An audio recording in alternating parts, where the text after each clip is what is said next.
Mihails Ende bezgalīgais stāsts.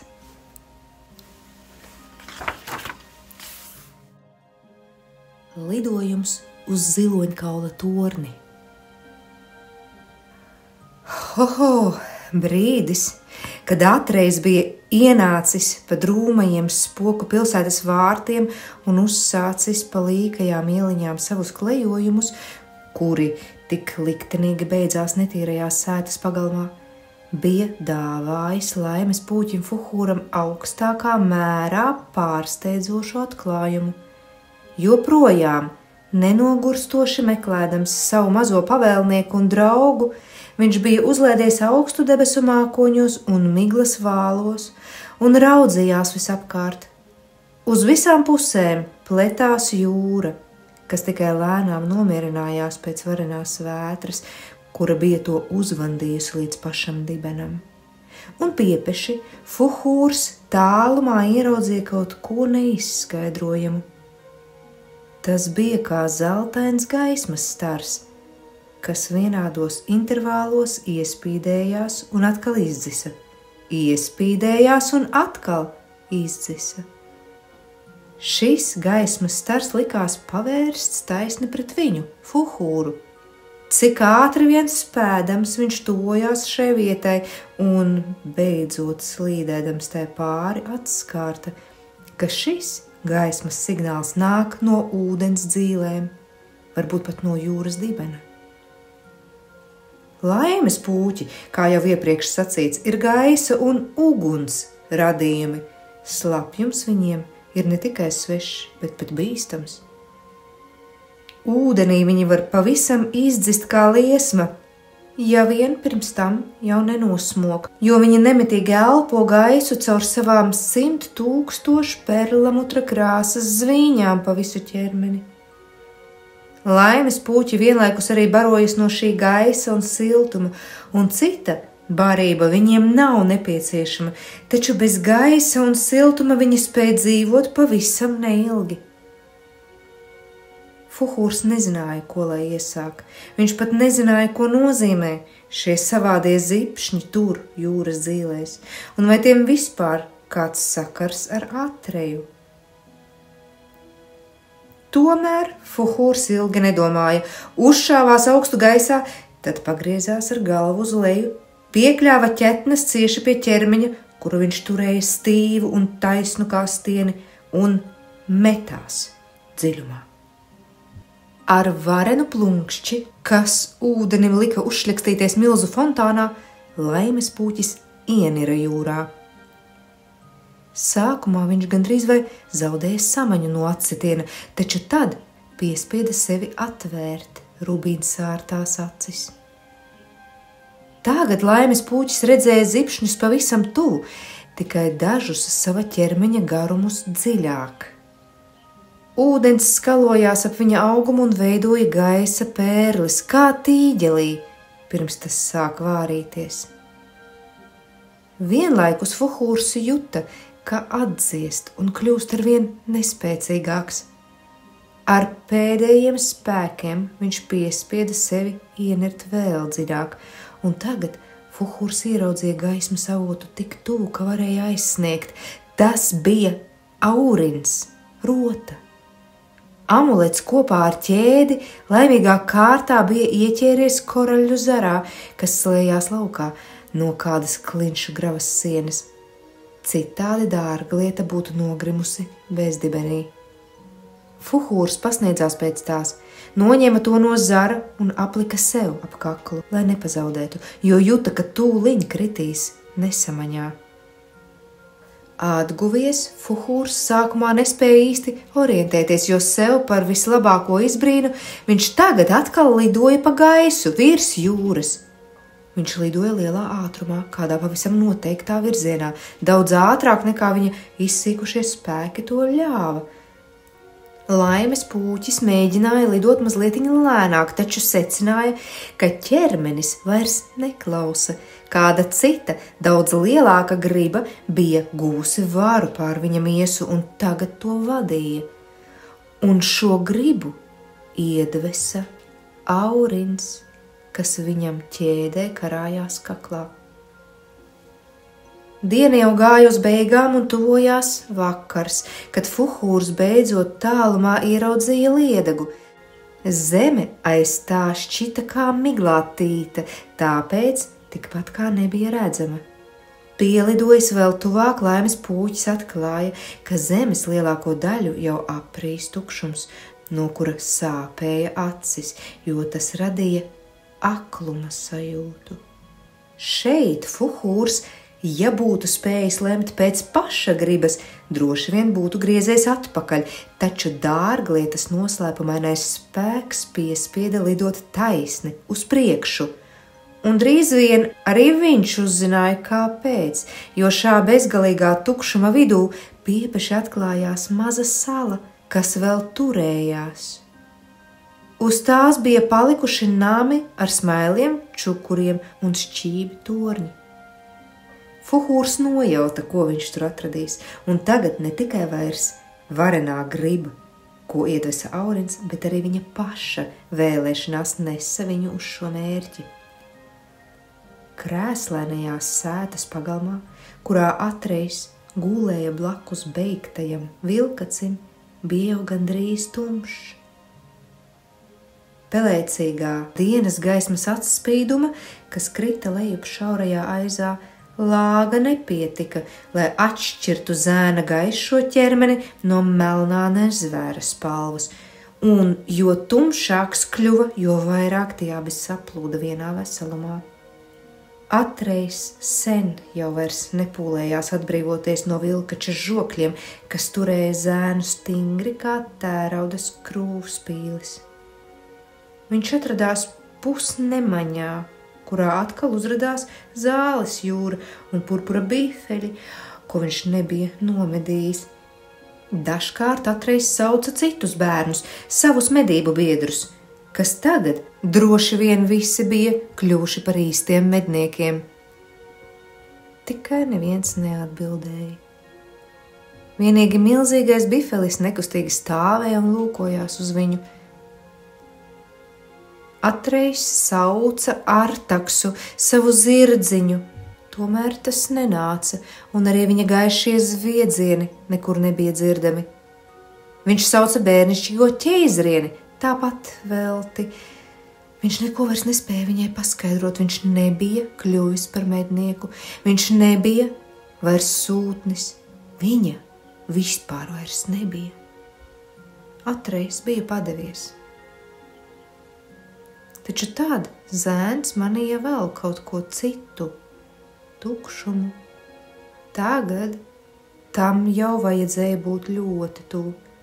Atreis atkal sajuta šo šausmīgo straumi, kas uznāca kā reibonis.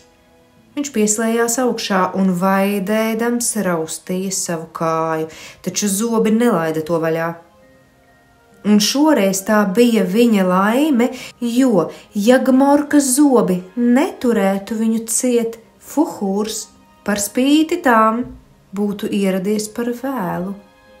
Taču tagad Atreis pēkšņi izdzirda sev virs galvas pie debesīm Laimes pūķa bronzes balsi. Atrei, vai tu esi šeit, Atrei? Fuhūr!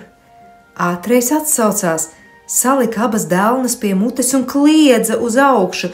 Tas esmu es, Fuhūr! Fuhūr, palīdzi man, es esmu šeit! Un viņš sauca un sauca. Tad Atreis ieraudzīja Fuhūra balto šaudīgo ķermeni, kā dzīvu zibeni izskrienam cauri mazajam, izdzisušajam debesu gabaliņam. Sākumā ļoti tālu, ļoti augstu, tad otrais jau daudz tuvāk. Atreis kliedza un kliedza, bet Laimes pūķis atbildēja savā zvana balsī, un beidzot augšā lidojošais bija saskatījis zemē sagūstīto, mazu, kā nožēlojamu vabolīti tumšā caurumā. Fuhūrs gatavojās nolaisties, taču sētas pagalms izrādījās par šauru. Bija jau gandrīz nakts, un pūķis, lejup laizdamies, noplēsa kādu smailu jumta čukuru. Ar briesmīgu blīšķi sabruka bēniņu baļķu režģis. Fuhūrs sajuta griezīgas sāpes. Viņš bija ieplēsis pret aso jumta kori ķermenī dziļu brūci. Šoreiz neizdevās parastā elegantā nolaišanās. Viņš nogāzās pagalmā un smagi acitās pret slapjo netīro zemi blakus Atrejam un beigtajam Gmorkam. Laimes pūķis nošķaudījās un noskurinājās kā suns, kas iznācis no ūdens, un sacīja: Beidzot, tad šeit tu esi paslēpies. Esmu ieradies pēdējā brīdī. Atrejs neko neatbildēja, viņš bija apvīs rokas Fuhūram ap kaklu un paslēpis seju tā sudrabainajās krēpēs. Nāc, Fuhūrs aicināja, sēdies man mugurā, mēs nedrīkstam zaudēt laiku. Atrejs tikai purināja galvu, un tagad Fuhūrs pamanīja, ka Atreja kāja atrodas vilkacim rīklē. Tūliņ viss būs kārtībā, viņš pavēstīja, izbolīdams savas rubīnsarkanās acis. Neuztraucies!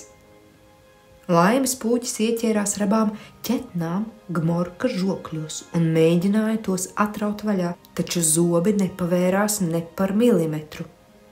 Fuhūrs pūta un stenēja no piepūles, tomēr nekas nelīdzēja. Un nav šaubu, ka viņam nebūtu izdevies atbrīvot mazo draugu, ja Laime nenākusi talkā, jo laimes pūķiem jau laimējas un līdz ar viņiem arī tiem, pret kuriem viņi izturas ar labvēlību.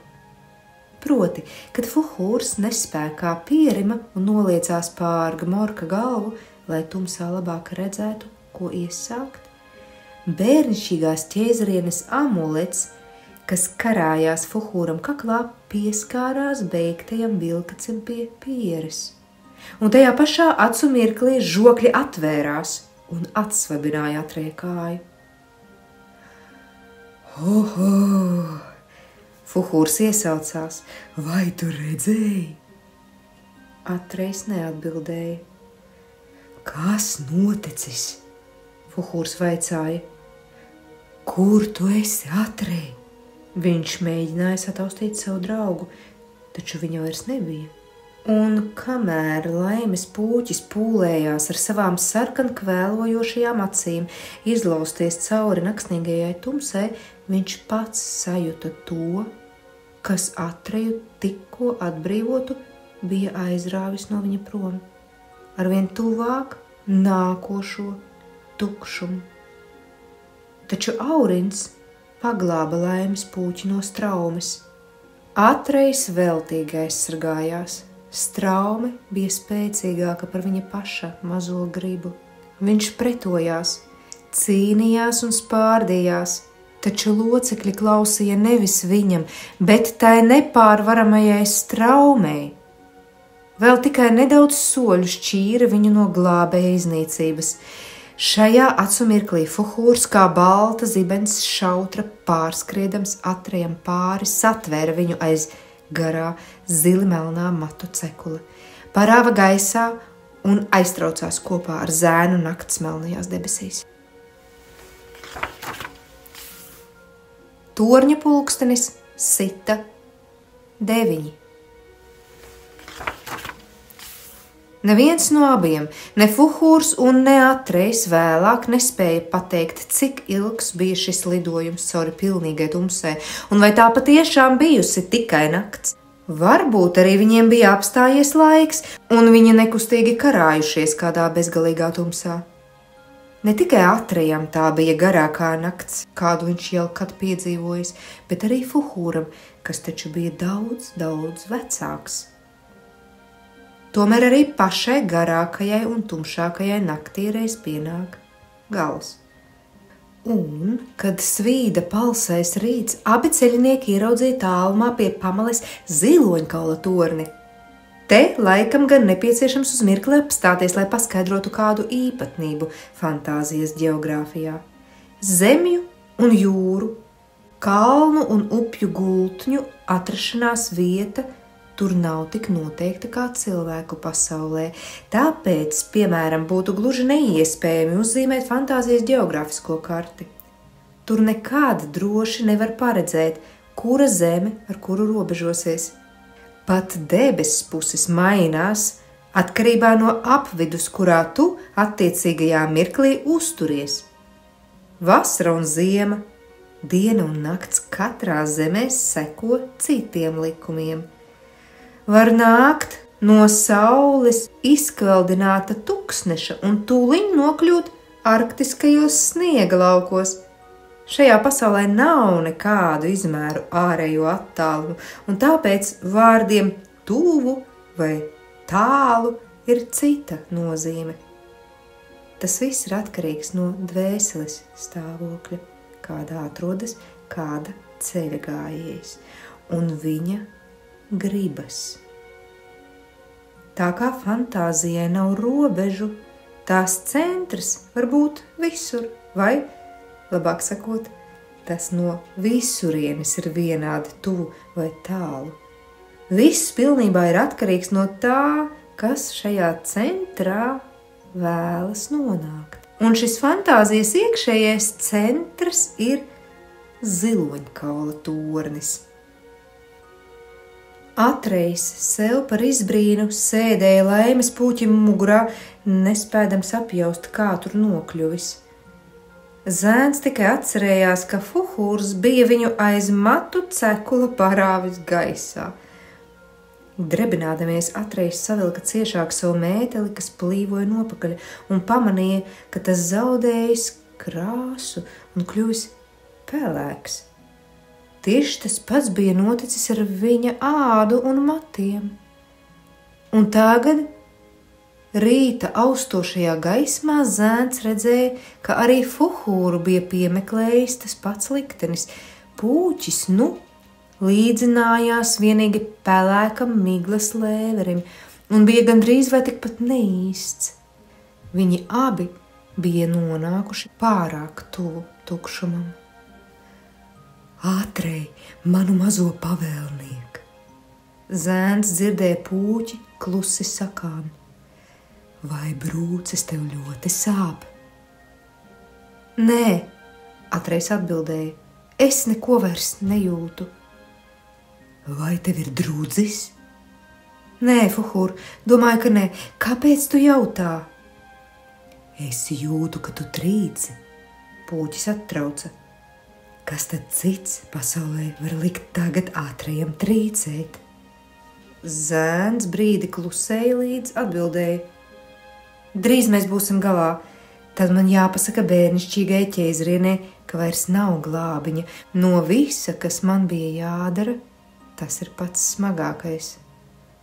Jā, Fuhūrs sacīja vēl klusinātākā balsī. Taisnība gan. Nerunādami viņi lidoja tālāk, nemitīgi ziloņkaula torņa virzienā. Pēc brīža pūķis iesāka no jauna. Vai tu esi kādreiz viņu redzējis, Atrej? Ko? Bērnišķīgo ķēzrieni, vai drīzāk vēlmju pavēlniece Zeltaci. Tā tev jāuzrunā pavēlniece, kad nonāksi viņas priekšā. Nē, es viņu nekad neesmu redzējis. Es gan, tas bija ļoti sen. Tavs vectēvs toreiz vēl būs bijis mazs bērns, arī es biju jauns vējgrābslis, kam galvā nebija nekas cits kā bezgalīgas muļķības. Kādu nakti es mēģināju no debesīm nocelt mēnesi, kas spīdēja tur augšā liels un apaļš. Kā jau teicu, es neko vēl nesapratu. Kad beidzot vīlies laidos lejā, es nonācu ziloņkaula tornim pavisam tuvu. Magnoliju paviljons šajā naktī bija plaši atvēris savas ziedlapas, un to vidū es ieraudzīju sēžam bērnišķīgo ķēzarieni. Viņa uz mani paskatījās vienīgu īsu mirkli, taču kopš tās nakts es nezinu, kā lai tev to pasaku. Es esmu pārvērties. Kā viņa izskatās? Pēc mazas meitenītes. Tomēr viņa ir daudz vecāka par fantāzijas visvecākajām būtnēm. Pareizāk būtu sacīts, viņa ir bez vecuma. Un tik un tā neglābjami slima, Atreis atgādināja. Vai man viņa piesardzīgi jāsagatavo uz to, ka visām cerībām beigas? Fuhūrs papurināja galvu. Nē, viņa tūliņ manīs, ka tu mēģini viņu mierināt. Tev jāsaka patiesība. Arī, ja viņa no tās mirs? Atreis jautāja. Es nedomāju, ka tā notiks, Fuhūrs sacīja. Es zinu, Atreis atbildēja. Tu esi laimes pūķis. Un tad viņi atkal klusēdami ilgu laiku lidoja tālāk. Beidzot abi ceļinieki 3. reizi uzsāka sarunu. Tagad Atreis bija tas, kurš pārtrauca klusumu. Es tev, Fuhūr, vēl ko gribēju vaicāt. Vaicā. Kas viņa ir? Kā tu to domā? Aurinam ir vara pār visām fantāzijas būtnēm. Vienalga, vai tās ir gaismas vai tumsas radības, tam ir vara arī pār tevi un mani. Un tomēr bērnišķīgā ķēzariene nekad neizmanto savu varu. Ir tā, it kā viņas nemaz nebūtu, un tomēr viņa ir visā. Vai viņa ir tāda kā mēs? Nē, Fuhūrs sacīja. Viņa nav tāda kā mēs, viņa nav fantāzijas radība. Mēs visi varam būt tikai pateicoties viņas esībai, taču viņa ir kas cits. Vai tad viņa? Atreis vilcinājās šo jautājumu izrunāt. Vai viņa ir kaut kas līdzīgs cilvēku bērnam? Nē, Fuhūrs atbildēja. Viņa nav cilvēku bērns. Kas tad viņa ir? Atreis atkārtoja savu jautājumu. Tikai pēc ilga klusuma brīža Fuhūrs turpināja. Neviens fantāzijā to nezina, neviens to nevar zināt. Tas ir mūsu pasaules lielākais noslēpums. Reiz es dzirdēju kādu gudro sakām, kurš to spētu saprast, tas izzustu kā nebijis. Es nezinu, ko viņš ar to domājis. Neko vairāk es tev nevaru pateikt. Un tagad, Atreis teica, kā nebijusi izzudīs viņa, un mēs visi neizpratuši viņas noslēpumu.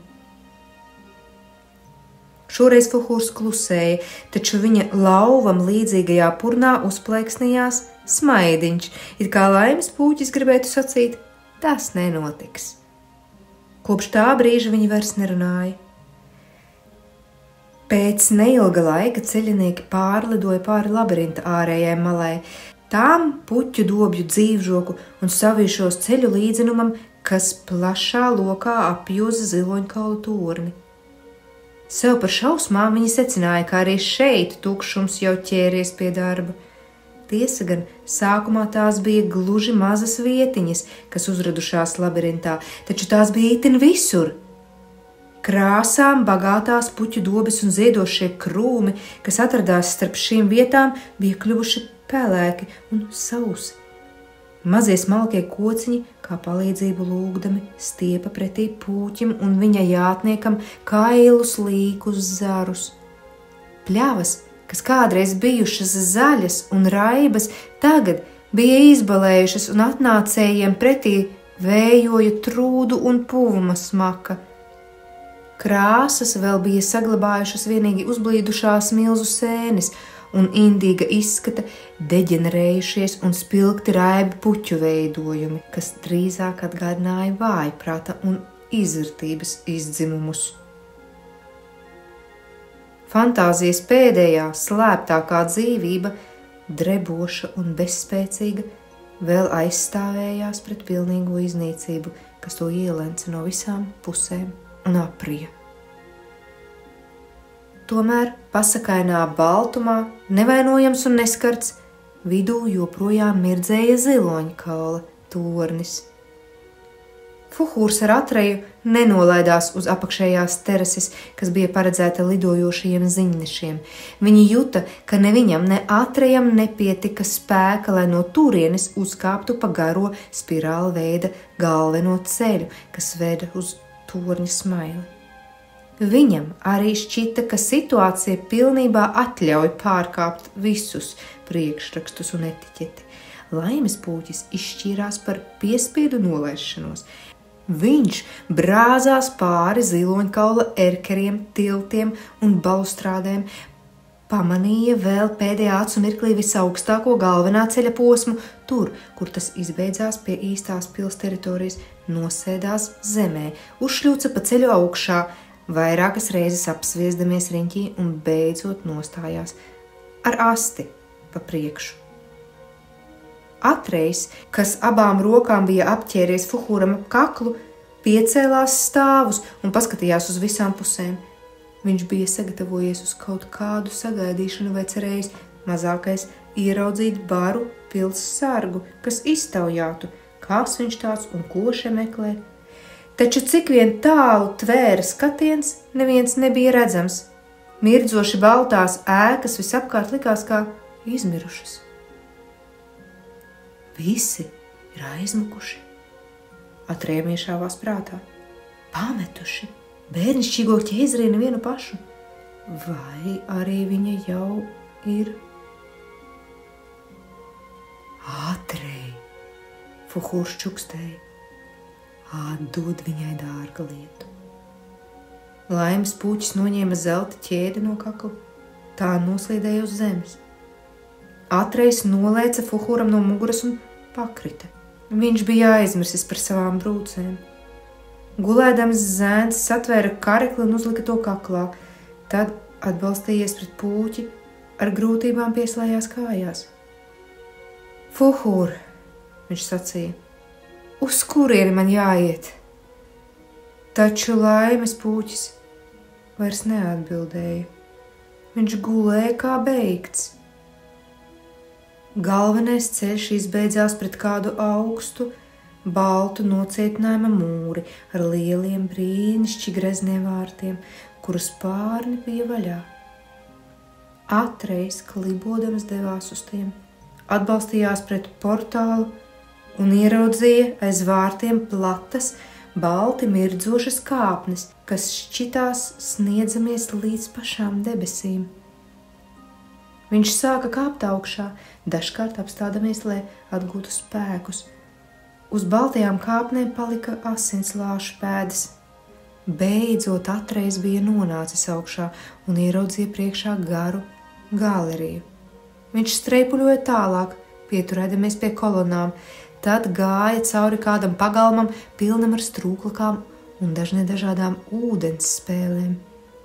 Taču acis pamazām aizmiglojās, kā sapnī viņš lauzās uz priekšu, atrada otrus mazākus vārtiņus, pēc tam uzkāpis pa ļoti augstām, taču šoreiz šaurām kāpnēm nonāca kādā dārzā, kur itin viss, koki, puķis un zvēri, bija griezts no ziloņkaula.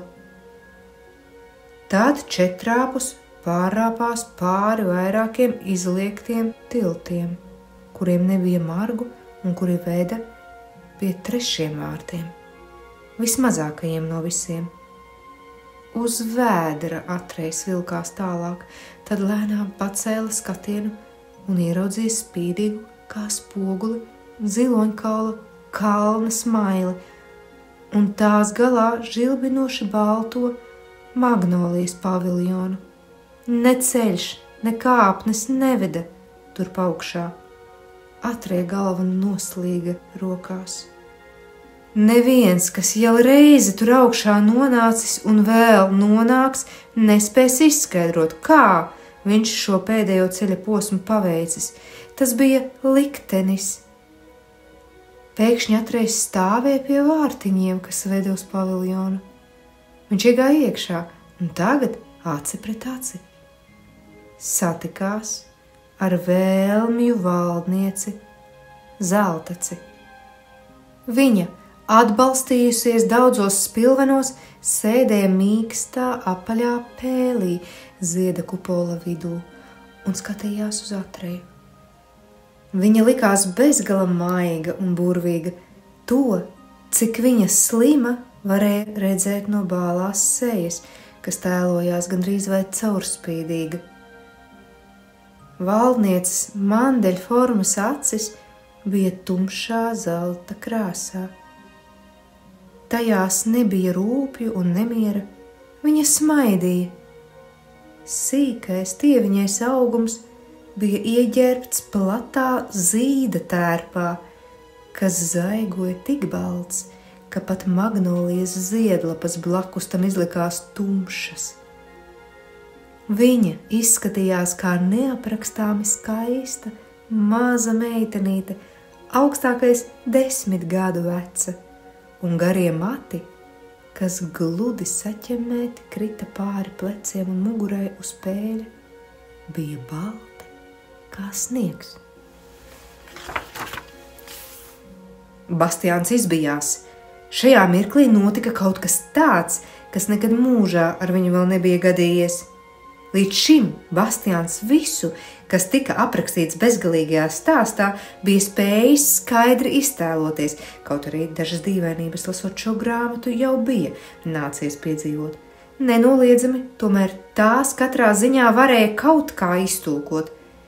Viņš bija ārkārtīgi skaidri iztēlojies Atreju jājam uz laimes pūķa, iztēlojies labirintu un ziloņkalu torni, taču līdz pat šim mirklim tās bija bijušas tikai viņa paša iedomas. Tagad, nonācis līdz šai vietai, kur stāstīts par bērnišķīgo ķeizarieni, Bastiāns uz mirkli, tik īsu kā zibens uzplēksnījums, bija ieraudzījis viņas seju. Un neviens savās domās, bet ar savām acīm. Tā nebija bijusi nekāda iedoma, par to Bastiāns bija pilnīgi pārliecināts.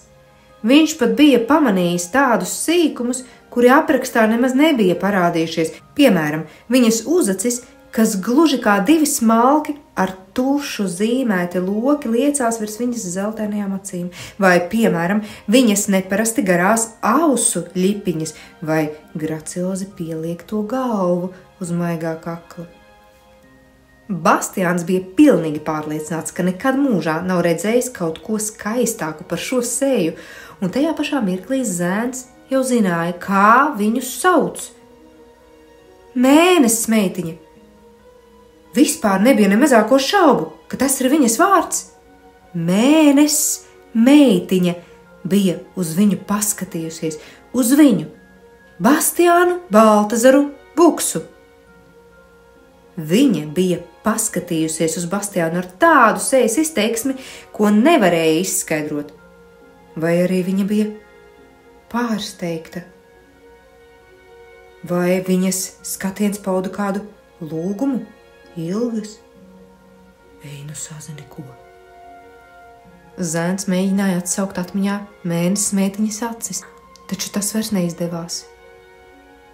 Tikai vienu viņš zināja droši. Šis skatiens bija raidīts viņam taisni acīs un nonācis pašā sirdī. Zēns vēl tagad sajuta svelošās pēdas, ko tas atstājis šajā ceļā, un juta, ka šis skatiens tagad guļ viņa sirdī un mirdz kā noslēpumains dārgums. Tas smeldza savādi un vienlaikus brīnišķīgi. Pat ja Bastiāns būtu gribējis, viņš vairs nespētu aizstāvēties pret to, kas bija noticis ar viņu. Taču viņš to negribēja, ak nē, tieši pretēji. Ne pret ko pasaulē viņš nemainīs šo dārgumu. Zēns vēlējās vairs tikai vienu, lasīt tālāk, lai atkal nokļūtu pie mēnesis meitiņas, lai atkal ieraudzītu viņu. Bastiāns nenojauta, ka līdz ar to pats neglābjami ielaužas visneparastākajā un arī visbīstamākajā piedzīvojumā. Taču, ja arī nojaustu, tas pilnīgi droši nebūtu kalpojis par iemeslu, lai grāmatu aizvērtu, noliktu malā un nekad tai vairs nepieskartos. Trīcošiem pirkstiem zēns meklēja vietu, kur bija apstājies, un lasīja tālāk. Torņa pulkstenis sita 10.